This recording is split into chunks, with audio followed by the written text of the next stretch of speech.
Welcome to doctor Mikleese music therapy channel. இன்றைய பதிவிலையும் diet and our sense organs என்ற தலைப்பில் சில செய்திகளை நம்ம பகிர்ந்துக்கிறோம். டயட் என்ன சொன்னால் நம்மளுக்கு தெரியும், அது உணவு தொடர்புடையது. எந்த அளவுக்கு உணவை குறைவாக சாப்பிடணும், எந்த விதமான சுவையை குறைத்து கொள்ள வேண்டும், எதுபோல் சுவையை அதிகப்படுத்தணும் அப்படின்றத பார்த்து அந்த சுவைக்கு ஏற்ப நம்மளுடைய உணவோட அளவு இருக்கே அதை குறைக்கணும் அப்படின்னு சொல்கிறது தான் டயட்டு. இது உணவு பொறுத்த வரைக்கும் வயிறு எந்த அளவுக்கு சாப்பிட முடியும், நம்மளோட செரிமான சக்திக்கு ஏற்ப சில சுவையை கூட்டியும் சில சுவைகளை குறைத்தும் எடுத்துக்கொள்ளணும்னு. சில சுவைன்றது மொத்தமே 6 சுவை தான். அந்த 6 சுவையில் அதிகமான இனிப்பு தவிர்க்கப்பட வேண்டியது, அதிகமான காரமும் அதிகமான புளிப்பும் தவிர்க்கப்பட வேண்டியது, மிதமான புளிப்பு மிதமான உப்பு இனிப்பு ஏற்றுக்கொள்ளக்கூடியது அப்படின்னு நம்மளுக்கு தெரியும் தான். இதெல்லாம் நம்மளுக்கு பெரியவங்க சொல்லித்தருவாங்க. இல்லைன்னா எப்படி சாப்பிடணும் அப்படின்ற அளவுக்கு சொல்லித்தருவங்க கூட இதெல்லாம் சொல்லித்தருவாங்க. ஆனால் அதுபோல் நம்மளோட கண்ணால் பார்க்கக்கூடிய விஷயங்களுக்கு எது மிதமானது, எது மிதமான அளவுக்கு எடுத்துக்கொள்ள வேண்டும், எதை கூட்டி எடுத்துக்கொள்ள வேண்டும், எதை குறைவாக பார்த்து புரிஞ்சுக்கணும் அப்படின்னு இருக்குது. அதுக்கு கண்ணுக்கு பார்க்கக்கூடியது டயட்டு, அதுபோல் கண்ணுக்கு தேவையானது டயட்டு. அதுபோல் காதால் கேட்டு மகிழ்வுடணும், காதால் கேட்டு இன்பம் பயக்கணும், காதால் கேட்டு விஷயங்களை புரிஞ்சுக்கணும், அதுபோல் எழுதி பழகணும். அதற்கு எது கூட்டிய எந்த அளவுக்கு அதிகமான செய்திகளை, அதாவது எது போல் கண்டென்ட் இருக்கு இல்லையா, எது போல் கருத்துக்களை சொல்லக்கூடிய செய்திகளை காது கொடுத்து நிறைய கேட்டுக்கணும், எது போல் கருத்து இருக்கிற செய்திகளை கேட்பதை தவிர்க்க வேண்டும், எதை மிகப்படுத்த வேண்டும், எதை குறுக்கி கொள்ள வேண்டும், அதெல்லாம் பார்க்கும்பொழுது செவிக்கு கிடைக்கக்கூடிய அது ஒரு டயட்டு. அதுபோல் உணவு ஏன்னு சொன்னால் வள்ளுவரே நம்மளுக்கு சொல்லி கொடுத்துருக்கார். திருவள்ளுவர் சொல்லும்பொழுது செவிக்கு உணவு இல்லாத பொழுது, செவிக்கு உணவு என்பது என்ன, நம்ம காதால் கேட்டு மனதில் வாங்கிக்கிற செய்திகளை அனைத்துமே செவிக்கு உணவு தான். செவிக்கு உணவு இல்லாத பொழுது சிறிது வயிற்றுக்கும் ஏற்படும். சும்மா எப்போ பார்த்தாலும் சாப்பிடணும்னு சொல்லிட்டு இருக்கிறத காட்டிலும் நல்லா படிக்கணும், வகுப்பறையில் பாடங்கள் சொல்லித்தரப்படுகிறது அப்படின்னு சொன்னால் அந்த நேரத்தில் பாடங்கள்லாம் படித்த பிறகு அந்த நேரம்லாம் முடிஞ்சு கொஞ்சம் போகிற டைம் இருந்தால் தான் லஞ்ச் பீரியட் கொடுப்பாங்க. ஸ்கூலுக்கு உள்ளே நுழைஞ்ச உடனேவே லஞ்ச் பீரியடுன்னு ஆரம்பித்து சாப்பிட்டுட்டே இருக்க முடியாது இல்லையா. லஞ்சுக்குன்னு ஒரு குறிப்பிட்ட அளவு ஒரு 20-24 நிமிஷம் தான் தருவாங்களே அப்படின்னு. ஸோ அதுபோல் செவிக்கு உணவு பார்த்துட்டோம். அதே மாதிரி பேசுவதற்கு எதுபோல செய்திகளை பேச வேண்டும், எதுபோல செய்திகளை பேசுவதை என்ன அதிகப்படுத்த வேண்டும், எதுபோல செய்திகளை பேசுவதை குறைத்து கொள்ள வேண்டும், புறங்கூறாமை அப்படின்னு சொல்லியிருக்கார். அப்படின்னு சொன்னால் அடுத்தவர்களை பற்றி தவறாக பேசுவது, தவறாக எண்ணுவது, அதை பற்றி தவறாக பிறரிடத்தில் பகிர்ந்து கொள்வது போன்ற செய்திகளை என்ன பேசுவதை தவிர்த்து கொள்ள வேண்டும். அடுத்தவர்களை பற்றி உயர்வாக சொல்வதும், இறைவனை புகழ்ந்து பாடுவதும், அப்புறம் இன்ன பிற செய்திகளுக்கு தேவையான தாய் தந்தையிடமான வினயமாக இருப்பதும் ஏற்றுக்கொள்ள வேண்டியது. அதுபோல் பேசக்கூடிய செய்திகளை அதிகப்படுத்த வேண்டும். அதுபோல் எப்படி வாயால் பேசி நம்மளோட சிறப்பை காட்டணும், அது என்னது, பேசுவதற்கு தேவையான டயட்டு, கட்டுப்பாடு. டயட்டுன்னு சொன்னாலே இன்னொரு முக்கியமான பொருள் என்ன, அதுக்கு கட்டுப்பாடு. உணவில் கட்டுப்பாடு, பார்த்து தெரிந்து கொள்ள விஷயங்களில் கட்டுப்பாடு, காதால் கேட்டு இன்புற்று மகிழ்வதில் கட்டுப்பாடு, பேசி மகிழ்விப்பதில், மகிழ்ச்சி அடைவதில், மகிழ்ச்சியை குறைப்பதில் என்ன அதில் இருக்கிற கட்டுப்பாடு. அதே போல் நடந்து போகணும், எங்கேயான ஒரு இடத்துக்கு போகணும்னு சொன்னால் எதுபோல் இடத்துக்கு அதிகமாக போகணும், எதுபோல் இடத்துக்கு போவதை தவிர்க்க வேண்டும். அதுபோல் செய்யும்பொழுது நடைக்கு அது ஒரு கட்டுப்பாடு. இந்த அடிப்படையில் நம்ம வரிசையாக பார்த்துட்டே வந்தோம்னு சொன்னால் இதுதான் பார்த்துக்கிட்டு வரோம். சில நேரத்தில் வகுப்பறையை நம்ம நிறைய சந்தேகம் கேட்கணும், ஆசிரியர் எதிர்பார்ப்பாங்க தான்.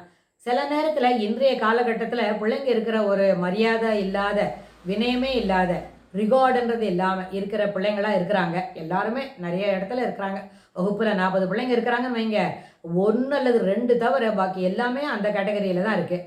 அந்த 1-2 கூட அந்த 2 நம்பர் இருக்கிற பசங்க இருக்கிறாங்கன்னு வைங்க, அவங்களும் இதுக்கு தொடர்புடையதாக தான் இருக்கிறாங்க. அவங்கள்ட்ட நிறைய வினயம் அதிகமாக இருக்குது, டீச்சர்கிட்ட மரியாதை இருக்கிறாங்க, மரியாதை காட்டுறாங்க, விசுவாசமாக இருக்கிறாங்க.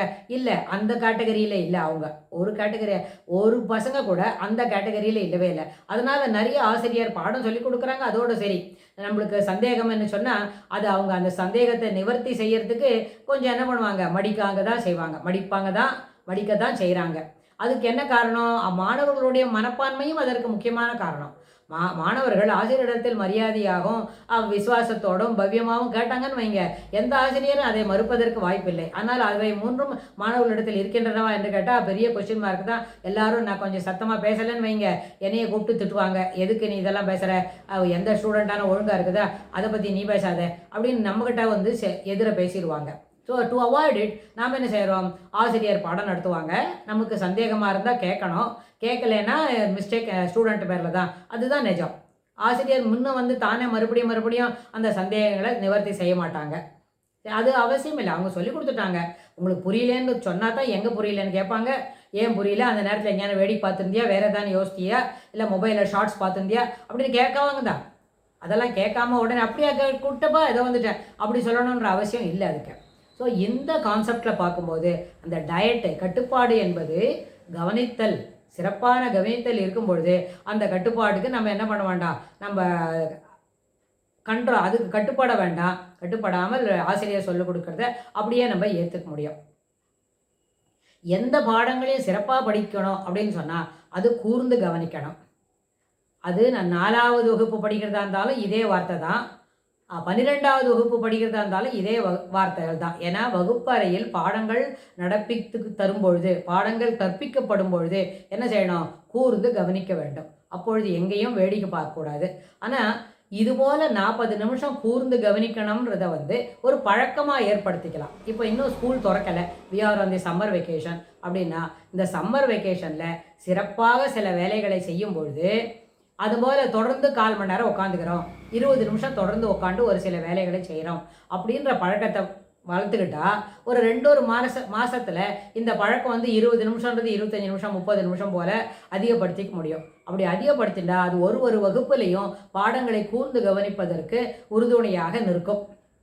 அதனால் இந்த கவனிப்பது என்பது அதில் டயட் வேண்டாம், அபரிமிதமாக இருக்கலாம். அதாவது ஒரு கட்டுப்பாடு இல்லாமல் கவனித்தலை வளர்த்து கொள்ளலாம். ஒரு கட்டுப்பாடு இல்லாமல் பாடங்களை தொடர்ந்து சரளமாக வாசிப்பதற்கு, அதாவது ஃப்ளூயண்ட் ரீடிங் அப்படின்னு ஒரு வார்த்தை உண்டு.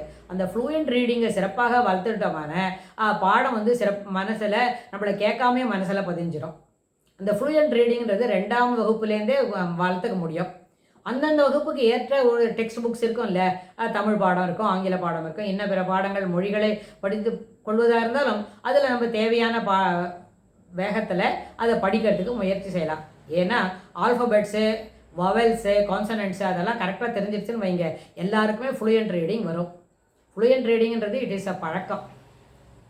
அந்த பழக்கமாக இருக்குதுன்னா ஒழுக்கமாக அந்த பாடங்களை படிக்க துவங்கினா பழக்கங்கள் தானாக தன்னை நோக்கி என்ன வரும், நம்மளோட யார் முயற்சி செய்கிறோமோ அவங்கள நோக்கி வரும் அப்படின்னு. இதற்கு தொடர்புடையதாக இன்னும் என்னெல்லாம் எப்படி நம்ம டயட்டில் இருக்கணும்னா, பார்ப்பதில் இருக்கிற டயட் இருக்குதுன்னு பார்த்தோம். அது எதுபோல் அறுசுவை உணவில் எப்படி உப்பு, காரம், புளிப்பு, இனிப்பு,